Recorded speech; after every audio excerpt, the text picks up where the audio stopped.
அனைவருக்கும் வணக்கம். அன்புமணி ராமதாஸ் அவர்கள் இப்போ ஒரு பதிவு போட்டிருக்காரு மக்களே.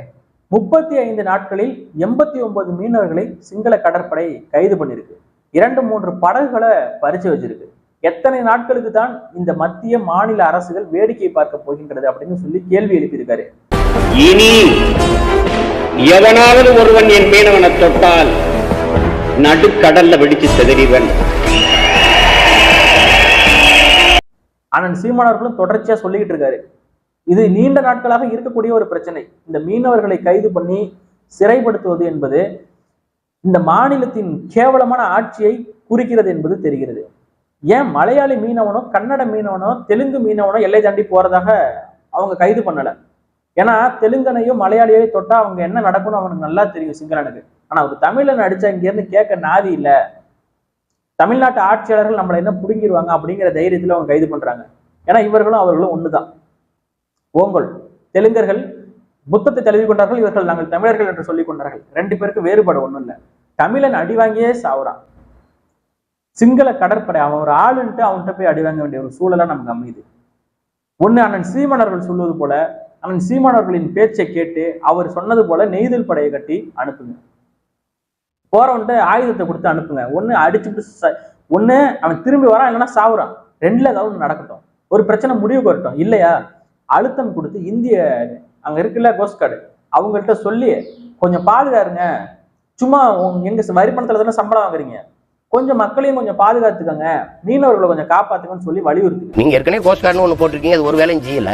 வலிமை மிக்க கடற்படையை கொண்டு நிறுத்திருக்கீங்க, கப்பல் அங்க நிக்குது. சொந்த நாட்டு மீனவனை படகு பறிக்கும் போதோ அடிக்கும் போதோ தாக்கும் போதோ அது தடுக்க மாட்டேங்குது. 2ம் இல்ல, புடிச்சிட்டு போறான். இதுல இந்திய நாட்டின் எல்லையில நம்ம இருக்கோம். நம்மள இந்தியர்கள், இந்திய ராணுவம் அங்க என்ன பண்ணிக்கிட்டு இருக்கு? நம்ம மீனவர்கள் பிடிக்கக்கூடிய மீனை புடுங்கி தின்னு சுட்டு தின்னுட்டு இருக்கு. வேற ஒண்ணும் பண்ணல. கச்சத்தீவை தூக்கி என்னைக்கு கொடுத்தீங்களோ அன்னைக்கே எங்களுக்கு தெரிஞ்சு போச்சு. இந்த மாதிரிலாம் நடக்கும்னு எங்களுக்கு நல்லா தெரியும். தொடர்ச்சியே நடந்துகிட்டு இருக்கு. மரணங்கள் இல்லை இப்ப, அவ்வளவுதான். 2008-2009 காலகட்டங்கள்லாம் ஏகப்பட்ட மரணங்கள் நடந்தது. தமிழர்கள் சுட்டு கொல்லப்பட்டாங்க. இப்ப மரணங்கள் இல்லை. அதுக்கு பதிலாக பிடிச்சிட்டு போய் அவன் சுய இன்பம் அடைந்து கொள்வதற்காக தமிழர்களை அடிச்சு அதை ரசிக்கிறான். தமிழர்கள் தான் அவனுக்கு என்னதான் இன்னும் வன்மம் தீரன்னு தெரியல. ஏற்கனவே கொண்டு முடிச்சுட்டான், ஆனா இன்னமும் அவனுக்கு வன்மம் குறையல. இங்க இருக்கக்கூடிய ஆட்சியாளர்கள் ரொம்ப வீரமானவர்கள். எதிர்த்து கேள்வி கேட்டுவிட்டு தான் மறுவேலை பார்ப்பாங்க. ஆனா தமிழர்கள் திருந்தி தொலைங்க. கடந்த 35 நாட்கள்ல 89 மீனவர்கள், 89 மீனவர்களுடைய குடும்பத்தில் இருக்கக்கூடிய மக்களை நினைச்சு பாருங்க, அவங்களுடைய நிலைமை நினைச்சு பாருங்க. இந்த நாட்டுல கைது பண்ணியிருந்தா கூட கோர்ட்ல போய் கேஸ் போட்டு மேல்முறையீடு வாங்கி ஜாமீன் போட்டு வாங்கிட்டு வரலாம். இங்க இருந்து அவங்க இலங்கைக்கு போய் என்னையா பண்ண போறாங்க? எப்படியா போவாங்க? அவங்களுக்கு என்னையா தெரியும்? மீனவ மக்களுக்கு அன்றாடம் காட்சி. அங்கங்க போய் வேலை பார்த்து அன்னைக்கு மீன் பிடிச்சிட்டு வந்தாதான் குடும்பத்துல வீட்டுல சோறு வேகும், இல்லைன்னா எல்லாரும் பசியோட கிடப்பாங்க. அப்படி இருக்கக்கூடிய மக்களை காப்பாற்ற துப்பு இல்லாத இந்த அரசாங்கங்களை எல்லாம் நம்ம நம்பி என்ன பண்றது? கத்ததான் முடியும். இந்த இடத்துல நம்மளால கோபம் மட்டும்தான் பண்ண முடியும், வேற ஏதாவது பண்ண முடியுமா? ஆட்சி அதிகாரத்துல இருந்தா நம்ம நெய்தல் படையை கட்டிட்டு போயிடலாம். ஆட்சி அதிகாரம் மாறிடுச்சுலாம் தொட மாட்டாங்க. ஒரு அண்ணன் சீமான் வந்து இங்க ஆட்சி அரியணையில உட்கார்ந்துட்டாருன்னா அவனுக்கு தெரியும், தொட்டா கொன்னு போடுவான். அங்க எல்டிடி அடிச்சதை விட இங்க நாங்க வேற மாதிரி அடிப்போம். எல்லை தாண்டி போறாங்கன்னு சொல்றாங்க. வேற எந்த ஸ்டேட் மீனவனும் எல்லை தாண்டி போகலையா? மலையாளி மீனவன் போகலையா? அவன் எல்லை தாண்டி நம்ம மீனவர்கள் போகவே கிடையாதுங்க. எல்லைக்குள், நம்ம இந்திய எல்லைக்குள், தமிழக எல்லைக்குள் வந்து சிங்கள கடற்படை கைது பண்ணி அழைச்சிட்டு போகுதுங்க. அப்படியே எல்லைன்னா எதுங்க எல்லை? கடல்ல போய் எங்கெங்க எல்லையை கணிக்க முடியும்? தக்க போட்டிருந்தா தக்க ஒரே இடத்துல மிதந்துகிட்டு இருக்கோம், அது பாட்டுக்கு நகர்ந்து போயிடுங்க. எந்த ஒரு தொழில்நுட்பம் டெக்னாலஜி எல்லாம் வச்சுக்கிட்டு நீங்க பாத்துக்கிட்டு உட்காந்துருக்க முடியாதுங்க. மீன் பிடிக்கிற வேலையை பார்ப்பாங்களா, இல்ல அதை பார்த்துக்கிட்டு இருப்பாங்களா? மீன் எங்க இருக்கோ அங்க போய் தான் பிடிக்க முடியும். அதுக்காக கைது பண்ணிடுவாங்கன்னா இது என்னங்க? இது கடல்ல வந்து இதுதான் எல்லை, இதோட இது தாண்டி நீ வரக்கூடாதுன்னு ஏதாவது சட்டம் இருக்கா? ஒரு இலங்கை, அது சிங்கள ராணுவம், ஒரு ராணுவமாங்க. அது இத்து போன ராணுவங்க. அதை அடிச்சு எதிர்த்து அடிக்கிறது ஒரு பெரிய விஷயமே கிடையாது. இன்னைக்கு சொல்றேன், சிங்கள ராணுவத்தை எதிர்த்து சண்டையிட்டு வெல்வது என்பது மிகவும் எளிமையான ஒண்ணு.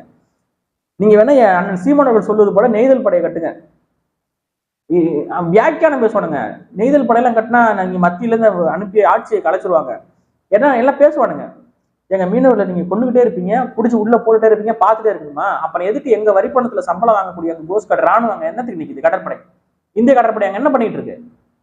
அதை கேட்டா இதுல எங்களோட ஆதங்கம், இது எங்களுடைய ஆதங்கம். இது கேவலம் இல்லையா உங்களுக்கு? இந்திய ராணுவம் எதுக்கு எங்க காசுல துப்பாக்கி வாங்கிக்கிட்டு எல்லாம் எதுக்கு நிக்கிறீங்க? அங்க போய் மக்களை காப்பாற்ற வக்கில்லாத ராணுவம் எதற்கு? அதற்காகத்தான் நாங்க சொல்றோம், எங்களுக்கான ராணுவத்தை நாங்களே உருவாக்கிக்கிறோங்கிறோம். நீங்க வந்து அதுக்கு பர்மிஷன் மட்டும் கொடுங்க, நாங்களே எங்களுக்கான ஆயுதங்களை எடுத்துக்கிட்டு நாங்க போயிட்டு அவங்க பாத்துக்கிறோம். சிங்களானா நாங்களான ஒரு முடிவு வந்துரும்ல. இதை பேசுனா என்னையே வந்தாலும் வந்துடும்.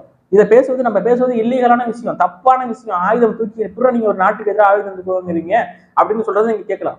அப்ப எங்க மீனவர்கள் எப்படி கைது பண்ணிட்டே இருப்பாங்க, நீங்க விட்டுக்கிட்டே இருப்பீங்க, நாங்க என்ன பண்ண முடியும்? எங்களுக்கான வழி என்ன? ஆயுதம் தூக்குவதற்கான சூழலை ஏற்படுத்துவது நீங்க தான் ஏற்படுத்துறீங்க. அவன் சுட்டு போடுவான், கைது பண்ணுவான், கூட்டிட்டு போயிட்டே இருப்பான். நீங்க எங்களை காப்பாற்ற மாட்டீங்க. எங்களை காப்பாற்ற வழியே இல்லாமல் நாங்கள் கையில ஆயுதம் தூக்குனா எங்களை தீவிரவாதின்னு சொல்லுவீங்க. என்னையா அனுப்புவீங்க? எப்படா நீ இப்படிலாம் பேசலாம்னு சொல்லி கேட்பீங்க, வழக்கு போடுவீங்க, சிறைப்படுத்துவீங்க. ஒரு நாட்டுக்குள்ள எங்களுக்கான உரிமையை பத்தி பேசும்போது எங்க ஆளுங்களை வச்சு எங்களே கைது பண்ணி எங்களே தீவிரவாதின்னு சொல்லி ஒழிச்சு கட்டக்கூடிய ஒரு தேசம் தான் இந்தியா. இந்தியா என்பது தேசிய இனங்களில் சிறை கூடாரங்க. இந்தியா என்பது தேசிய இனத்தின் விடுதலை பத்தியோ தேசிய இனத்தின் உரிமை பத்தியோ சிந்திக்காது. பொன்பரப்பி தமிழரசன் அவர்கள் சொல்லியிருக்காரு, இந்தியா என்கிற நாடு தேசிய இனங்களின் சிறை கூடாரம். அது தேசிய இனத்தின் விடுதலைக்கு எதிராகத்தான் நிற்கும். நம்ம உரிமை, எங்கள் நாடு, எங்கள் வளம், எங்கள் மொழி, எங்களுடைய நிலவளம், நீர்வளம் எல்லாம் எங்களுக்கே பாதுகாக்கப்படணும் அப்படின்னு சொல்லி உரிமையை பேசும்போது உன்னை பயங்கரவாதி, தீவிரவாதிமா, பிரிவினைவாதிமா. இது நடக்கும். காலங்காலமா இப்படிதான் நடந்திருக்கு. பல்வேறு நபர்கள் இப்படி சொல்லிதான் ஒழிச்சு கட்டியிருக்காங்க. உலகம் முழுக்க இந்த அரசியல் தான் நடந்துகிட்டு இருக்கு. சதாம் ஹுசேன் தொடங்கி தேசிய தலைவர் பிரபாகரன் வரைக்கும் நடந்த விஷயங்கள் இதுதான். எல்லை தாண்டி போயிட்டாங்க அப்படின்னா மீனவர்கள் அபராதம் போடலாம். இந்த மாதிரி இதாப்ப உங்க எல்லை, இதை தாண்டி நீ வரக்கூடாது, அடுத்த வாட்டி வந்து உன்னை கைது பண்ணிடுவேன் அப்படின்னு சொல்லி ஒரு எச்சரிக்கை கொடுத்து அனுப்பலாம். அவனுக்கு எல்லை எதுன்னு தெரியப்படுத்தி அனுப்பலாம். உடனே அவனுங்க பிடிச்சிட்டு போய் சிறையில போட்டு கொடுமைப்படுத்துறது. சிறைக்கு போயிட்டு வந்த தமிழ் மீனவர்கள்ட்ட நீங்க போய் கேட்டு பாருங்க அங்க என்ன நடந்ததுன்னு. ஒருவேளை சிங்களர்களுடைய எண்ணம் என்னவா இருக்குன்னா, தமிழர்கள் கடலுக்கே வரக்கூடாதுன்னு நினைக்கிறாங்களா? நீங்க வந்தாதனால எங்களுக்கான உரிமை, கச்சத்தீவை பத்தி எல்லாம் கேட்பீங்க. நீங்க வரவே கூடாது, தமிழ்நாட்டிலிருந்து மீனவன் மீன்குடிய கடலுள்ளே போகக்கூடாது, அந்த ஒரு நிலையை அவங்க உருவாக்கிட்டு இருக்காங்க.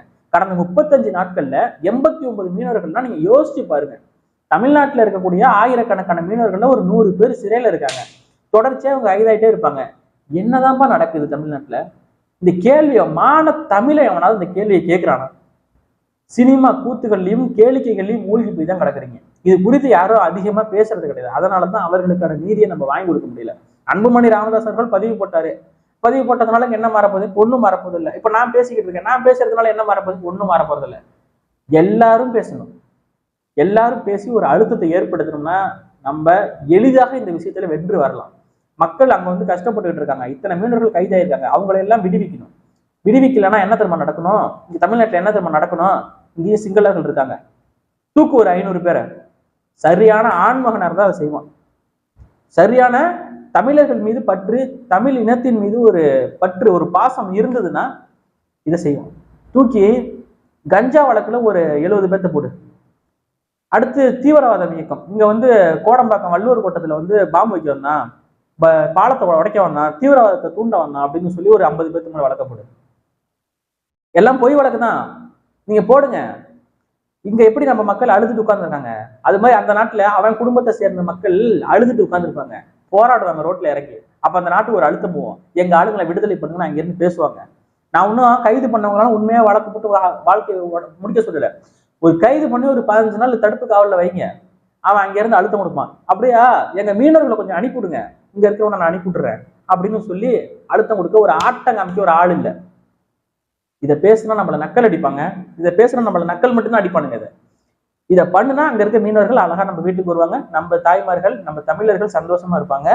இவர்கள் இந்த சிங்களர்களை கைது பண்ணோம்ல, நீங்க தாராளமா போங்கப்பா, உங்க நாட்டுக்கு போங்க, இல்லை இங்கே படிங்க, உங்களுக்கு எந்த வித பாதிப்பும் இல்லை. நாங்க வந்து அவர்களை மேல அடிச்சு போறது, சுட்டு போறது, இந்த மாதிரி வேலையெல்லாம் நாங்க பார்க்க மாட்டோம். எங்களுடைய மக்களின் உரிமைக்காக இவர்களை நாங்க கொஞ்ச நாள் கைது பண்ணி கேடயமா பயன்படுத்திக்கிட்டோம் அப்படின்னு சொல்லி ஈஸியா நம்ம இது ஒரு பெரிய விஷயமா ஆக்க தேவையில்ல. 500 சிங்களர்களை தமிழ்நாட்டில் கைது பண்ண முடியாதா? பல்கலைக்கழகங்கள்ல மாணவர்கள் படிக்கலையா? இதெல்லாம் பண்றதுக்கு தைரியம் கிடையாதுங்க இந்த நாட்டு அரசுக்கு. ராஜபக்சே சிங்களம் ஒரு சின்னூண்டு நாடு, அது எல்லாரும் எழுந்திருச்சு எச்சு துப்புனா மூழ்கி போயிடும் அந்த நாடு. அந்த நாட்டு இராணுவத்துக்கு கைது பண்ணிட்டு போறான், நாங்க வந்து பார்த்துக்கிட்டே இருக்கணும்.